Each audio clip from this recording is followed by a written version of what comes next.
Good morning friends.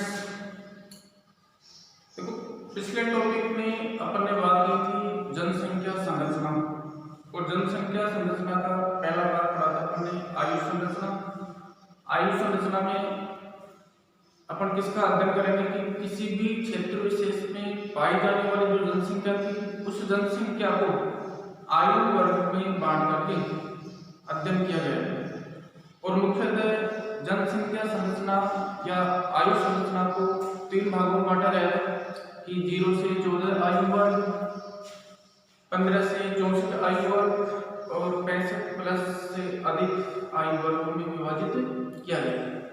फिर अपने जनसंख्या जो बाल वर्ग, प्रौढ़ वर्ग और वृद्ध अवस्था जो है उसका माध्यमों के अनुसार और राष्ट्रीय स्तर पर अध्ययन किया। आज अपन बात करेंगे लिंग अनुपात। देखो, सर्वप्रथम अपन बात करेंगे कि लिंग अनुपात किसको कहें कि सामान्यतः स्त्री और पुरुषों की संख्या के बीच में जो अनुपात पाया जाता है उसी अनुपात को क्या कहा जाता है? लिंग अनुपात कहा जाता है। कि किसी भी प्रदेश विशेष या देश विशेष में पाए जाने वाले स्त्री और पुरुषों की संख्या के बीच में जो अनुपात पाया जाता है उस अनुपात को क्या कहा जाता है? लिंग अनुपात कहा जाता है। इसको अपन यूं कह सकते हैं कि प्रति 1000 पुरुषों पर पाई जाने वाली जो स्त्रियों की संख्या है उस संख्या को क्या कहेंगे? लिंग अनुपात कहेंगे। अब देखो, लिंग अनुपात से अपन इसकी परिभाषा को बना सकते हैं कि प्रति 1000 पुरुषों पर स्त्रियों की संख्या,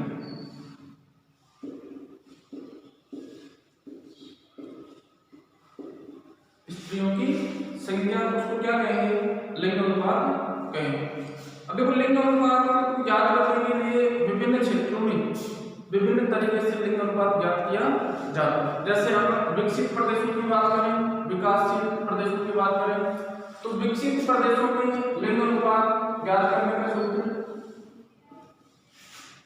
विकसित प्रदेश, अगर विकसित प्रदेशों में जो लिंग अनुपात ज्ञात किया जाता है वो किस तरह किया जाता है कि पुरुषों की जनसंख्या अपॉन स्त्रियों की जनसंख्या,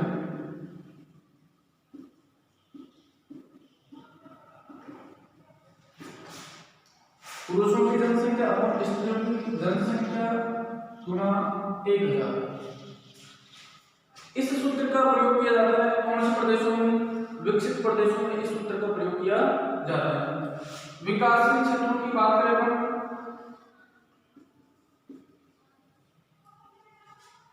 विकासशील क्षेत्रों में स्त्रियों की संख्या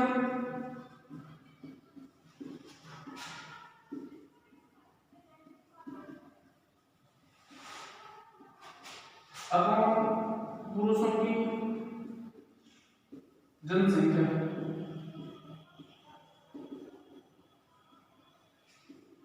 गुणा 1000। अब देखो, दो तरीके से लिंग अनुपात ज्ञात करते हैं कि विकसित प्रदेशों में और विकासशील प्रदेशों में। विकसित प्रदेशों में लिंग अनुपात ज्ञात करने का सूत्र हो गया पुरुषों की जनसंख्या अपॉन स्त्रियों की जनसंख्या गुणा 1000। विकासशील क्षेत्रों की बात करें तो विकासशील क्षेत्रों में स्त्रियों की जनसंख्या अपॉन पुरुषों की जनसंख्या गुणा 1000। तो इस तरह से दो सूत्र हो गए लिंग अनुपात को ज्ञात करने के। अब देखो, जिन प्रदेशों में लिंग अनुपात अनियंत्रित हो या असंतुलित हो तो ऐसी स्थिति में इसका सर्वाधिक प्रभाव देखने को मिलता है, उसका प्रभाव किसके ऊपर पड़ता है? स्त्रियों पर पड़ता है। कि जिन प्रदेशों में लिंग अनुपात असंतुलित या अनियंत्रित होता है उन प्रदेशों में इस अनियंत्रित लिंग अनुपात का सर्वाधिक या विपरीत जो प्रभाव पड़ता है वो महिलाओं के ऊपर पड़ता है। और उनमें महिलाओं में सामान्यतः कौन सी स्थितियां देखने को मिलती है? जैसे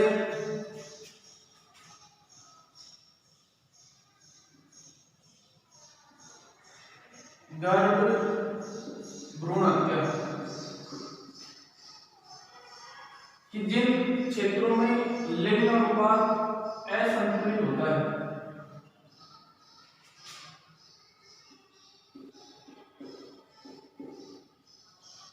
जिन प्रदेशों में लिंग अनुपात असंतुलित होता है तो वहां कौन सी समस्या देखने को मिलती है? गर्भ भ्रूण हत्या, शिशु हत्या, प्रसव के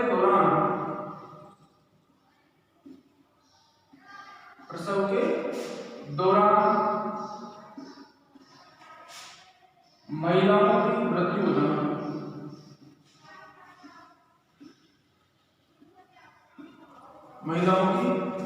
जाना, इसके अलावा समाज में महिलाओं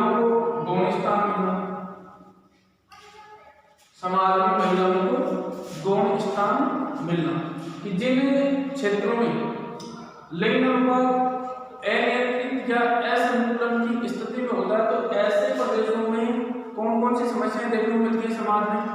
कि गर्भ भ्रूण हत्या की जैसी समस्याएं, शिशु हत्या जैसी समस्याएं, इसके अलावा प्रसव के दौरान महिलाओं की मृत्यु हो जाना, समाज में महिलाओं को गौण स्थिति से देखना, इसके साथ साथ समाज में जो विभिन्न प्रकार की जो कुरीतियां हैं उनका विपरीत प्रभाव भी किनको पर देखने को मिलता है? महिलाओं को देखने को मिलता है।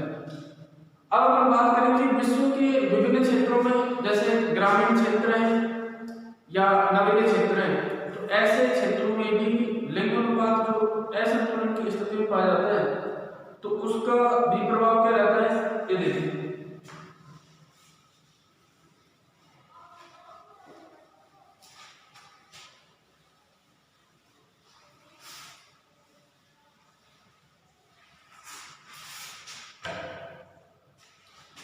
देखो, विश्व के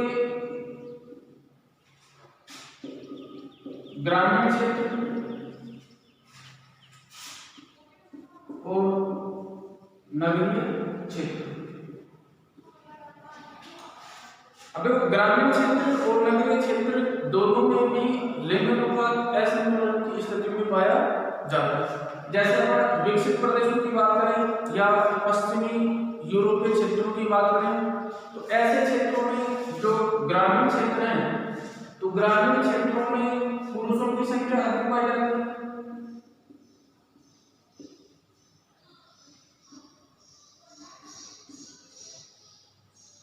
पुरुषों की संख्या अधिक पाई जाती है। कौन से क्षेत्रों की बात कर रहे हैं? ग्रामीण क्षेत्रों, विकसित प्रदेश।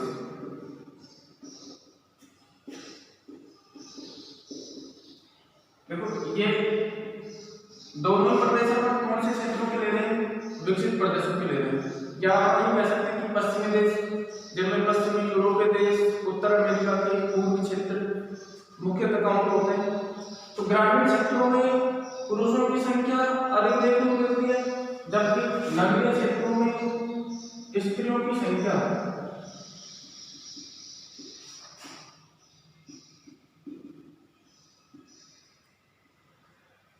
संख्या अधिक पाई जाती है। अब ये जो असंतुलन है अपन ग्रामीण क्षेत्र और नगरीय क्षेत्र दोनों में जो असंतुलन की स्थितियां पाई जाती हैं तो इस असंतुलन के पीछे या असंतुलन का जो कारण है वो कारण क्या है कि नगरीय जो क्षेत्र है यहाँ महिलाओं को आसानी से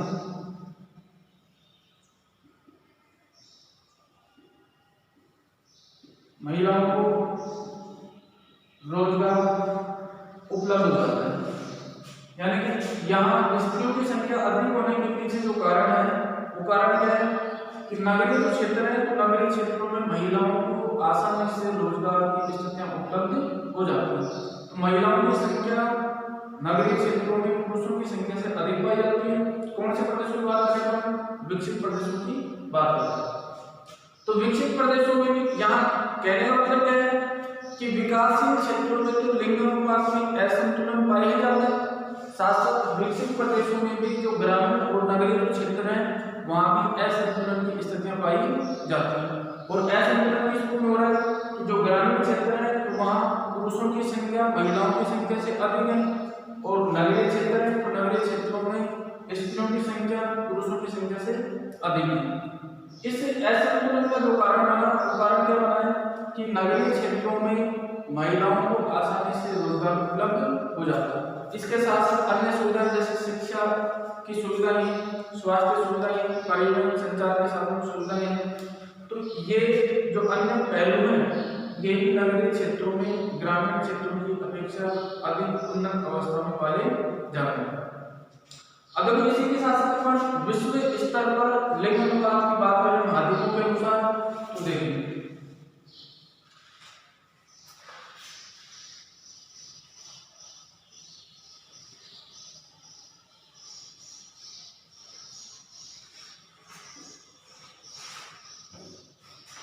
देखो यहाँ पर देख सकते हैं कि विश्व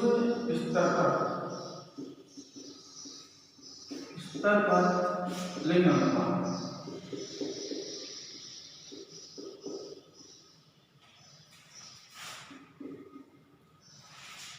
मतलब विश्व का जो लिंग अनुपात है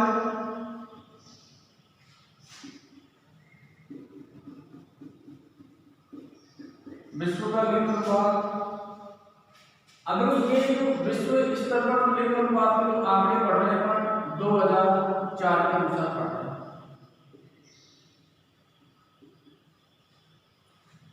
विश्व स्तर पर जो आंकड़े हम देख रहे हैं वो किसके अनुसार पढ़ रहे हैं 2004 के अनुसार।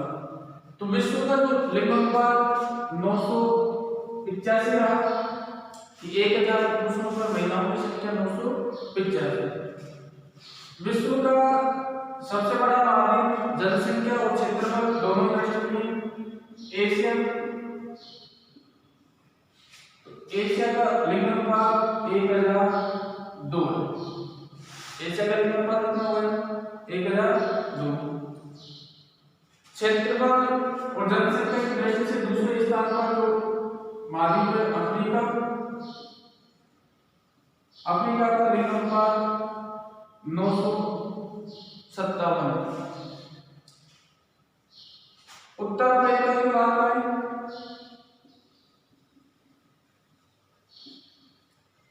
उत्तर अमेरिका में 1027। लैटिन अमेरिका या दक्षिण अमेरिका की बात करें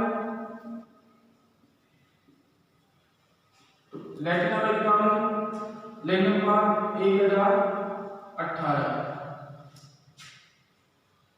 ऑस्ट्रेलिया या ऑस्ट्रेलिया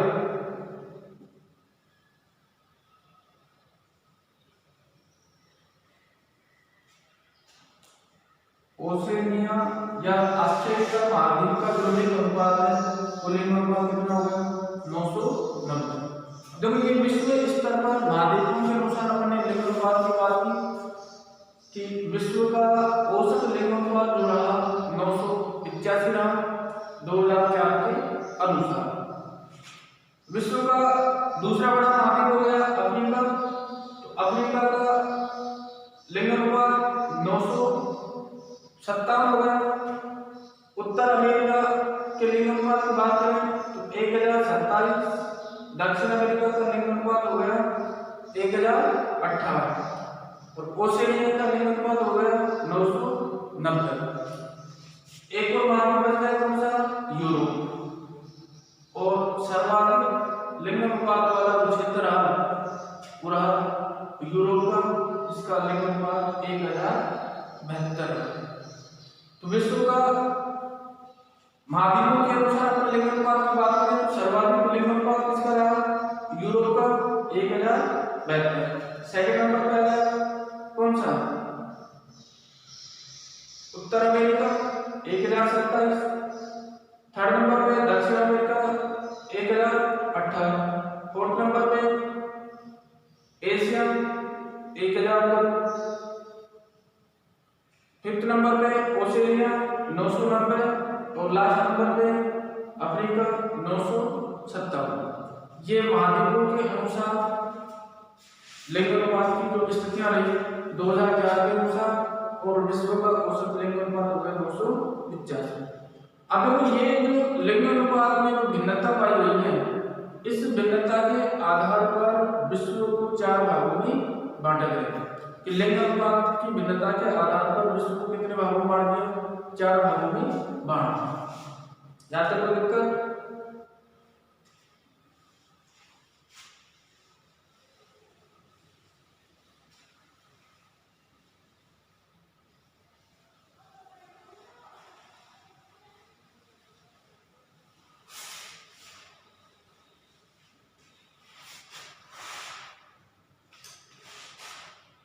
लिंग अनुपात की भिन्नता के आधार पर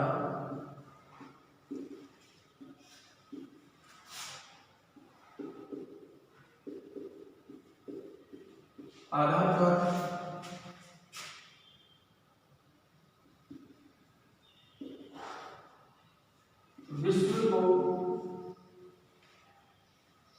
4 भागों में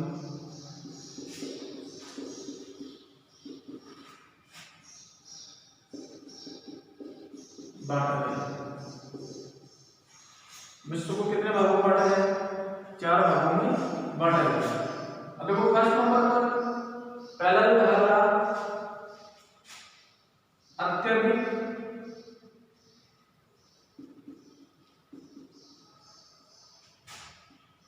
स्त्री अधिकता वाले देश,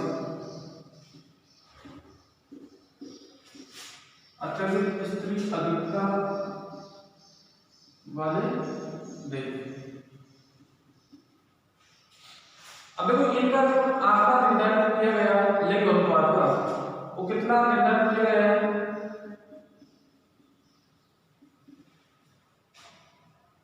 1050 से अधिक। कि अत्यधिक स्त्री अधिकता वाले क्षेत्रों में कौन से प्रदेश शामिल होंगे? जिनका लिंग अनुपात 1050 से अधिक। अब देखो इनमें जो शामिल होने वाले जो देश हैं, वो देश कौन कौन से हैं? जैसे पश्चिमी यूरोपीय क्षेत्र है,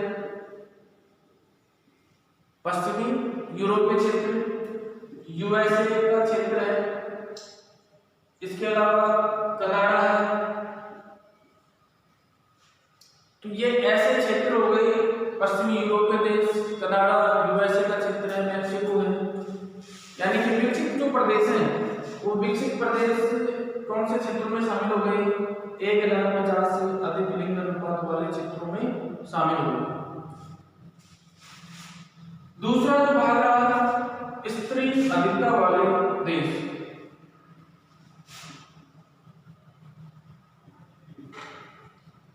स्त्री अधिकता वाले देश,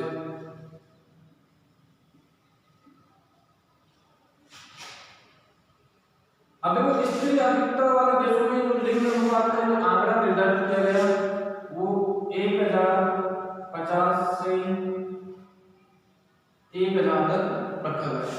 कि जिन प्रदेशों का लिंग अनुपात 1050 से 1000 के बीच में है, तो वो देश इसमें शामिल होंगे, स्त्री अधिकता वाले क्षेत्रों में शामिल होंगे। अब इनमें मुख्यतः कौन से देश शामिल हैं? जैसे चीन है, कोरिया का क्षेत्र है, मैक्सिको का क्षेत्र है, ऑस्ट्रेलिया का भाग है, द्वीपीय समूह, न्यूजीलैंड के आसपास के जो क्षेत्र हैं वो मुख्यतः इसमें शामिल है, स्त्री अधिकता वाले क्षेत्रों में शामिल। इसके अलावा दक्षिण अमेरिका, तो दक्षिण अमेरिका का जो दक्षिणी भाग है वो भी किसमें शामिल होता है? स्त्री अधिकता वाले, यानी कि जहां पर लिंग अनुपात 1050 से 1000 के बीच में। अब देखो इसके बाद में थर्ड नंबर पे जो लिंग अनुपात वाला जो भाग है वो कौन सा भाग शामिल हो गया? पुरुष अधिकता वाले क्षेत्र।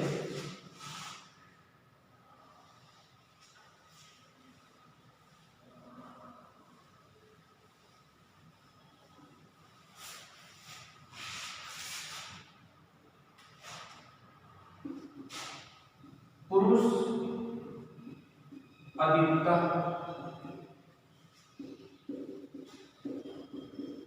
वाले देश या प्रदेश। अब देखो यहाँ लिंग अनुपात का जो आंकड़ा निर्धारित किया गया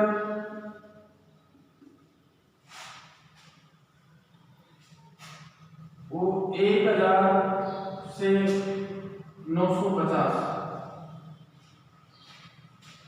कि जहां का लिंग अनुपात का जो आंकड़ा है वो 1000 से 950 के बीच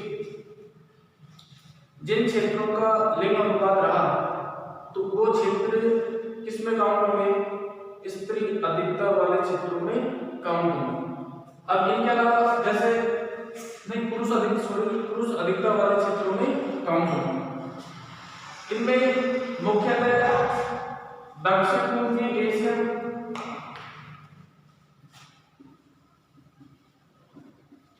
दक्षिण पूर्वी एशिया जिनमें थाईलैंड है, मलेशिया के क्षेत्र है, कंबोडिया का क्षेत्र है, वियतनाम का क्षेत्र है। तो ये मुख्यतः किसमें काउंट होंगे? पुरुष अधिकता वाले क्षेत्रों में काउंट होंगे। स्त्री अधिकता वाले क्षेत्रों में पूर्वी यूरोपीय देश जैसे यूक्रेन है, बेलारूस है, साथ साथ जो पश्चिमी देशों में यदि अपन बात करें तो उत्तर अमेरिका का जो पश्चिमी भाग है, दक्षिण अमेरिका का मेरुवर्ती क्षेत्र है, वो स्त्री अधिकता वाले क्षेत्रों में और पुरुष अधिकता वाले क्षेत्रों में ये देश काउंट हो गए जहां पर लिंग अनुपात 1000 से 950 के बीच में। फोर्थ नंबर में इसका भाग हो गया अत्यधिक पुरुष अधिकता वाला क्षेत्र।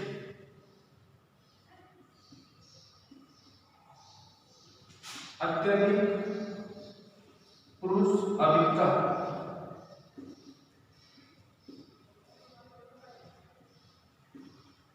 वाले प्रदेश। अब देखो इसमें विश्व के कौन से क्षेत्र काउंट होंगे जहां का लिंग अनुपात का जो आंकड़ा है 950 से कम है, यानी कि जिन प्रदेशों का लिंग अनुपात 950 से कम है तो वो देश किसमें काउंट होंगे? अत्यधिक पुरुष अधिकता वाले प्रदेशों में काउंट होंगे। और इसका सबसे प्रमुख उदाहरण है और सबसे प्रमुख उदाहरण कौन सा हो गया? भारत हो गया। और भारत के साथ साथ भारत के जो पड़ोसी देश हैं, भारत के पड़ोसी देश चीन को छोड़कर, क्योंकि चीन किसमें काउंट हो गया? किसमें काउंट हुआ था? हमने बात की थी सेकंड नंबर पे स्त्री अधिकता वाले क्षेत्रों में।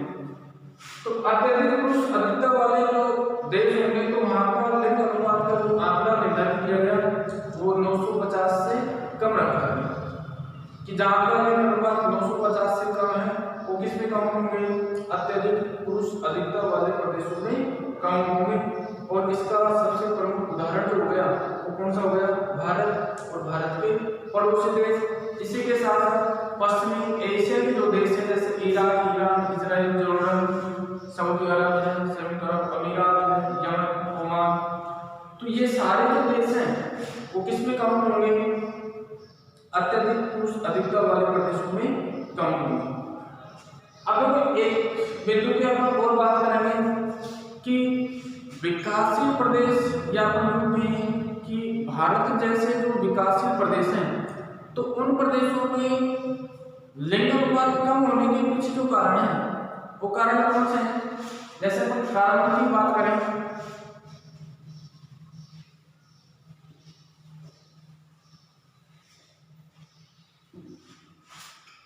देखो लिंग अनुपात कम होने के कारण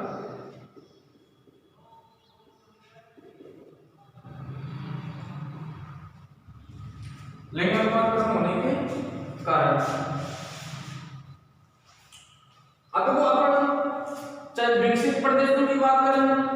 या विकासशील प्रदेशों की बात करें, लेकिन सर्वाधिक जो लिंग अनुपात में असंतुलन या भिन्नता की जो स्थितियां देखी जाती हैं वो कौन से प्रदेशों में देखी जाती हैं? विकासशील या जो पिछड़े प्रदेश हैं, तो उन प्रदेशों में लिंग अनुपात में अत्यधिक असंतुलन की स्थितियां देखी जाती हैं।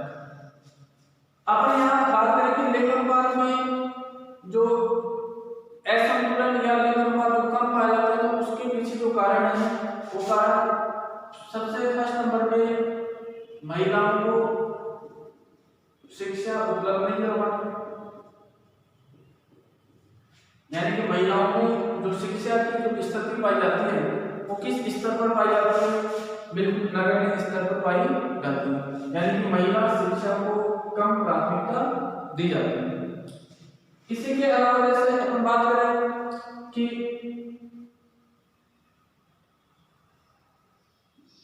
लड़कों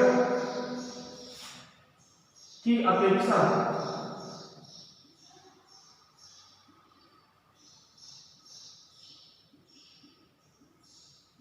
लड़कियों को कम प्राथमिकता देना,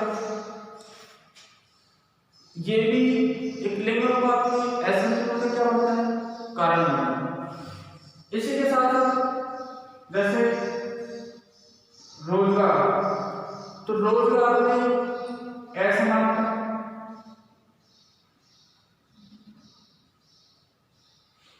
रोजगार में क्या पाई जाती है? असमानता की स्थितियां पाई जाती हैं। इसी के साथ साथ सुरक्षा की जो स्थितियां होती हैं, तो सुरक्षा की स्थितियों में भी असमानता पाई जाती है। जैसे अभी अपन ने थोड़ी देर पहले बात की थी कि जिन क्षेत्रों में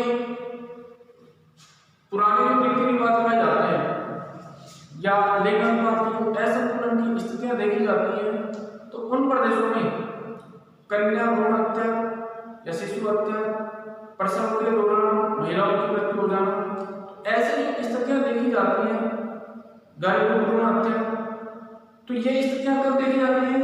ये जो सुरक्षा की स्थितियां जो देखी जाती हैं, तो लड़कों की अपेक्षा लड़कियों को कम प्राथमिकता देना, तो ये जो स्थितियां देखने को मिल रही है, यानी कि सुरक्षा लड़कियों को नहीं मिल पा रही, या सामाजिक दृष्टिकोण से देखें तो भी लड़कियों का जो जीवन होता है वो अधिकांश अपन जैसे सांप्रदायिक दंगे या विभिन्न प्रकार की जो कुरीतियां, महिलाओं का शोषण या उनको एक तरह से अबला के रूप में देखना, घर में उनको हीन भाव से देखना, तो ऐसी जो स्थितियां पाई जाती है कि ये सुरक्षा में जो असमानता पाई जाती है, इसका प्रभाव भी किसके ऊपर देखने को पड़ता है? लिंग अनुपात पर इसका सीधा प्रभाव मिलता है। अगर ये लिंग अनुपात कम होने के पीछे क्या है कारण है, यहाँ तक किसी को दिक्कत नहीं, ये लिंग अनुपात का टॉपिक क्लियर, कोई समस्या? नो, ठीक।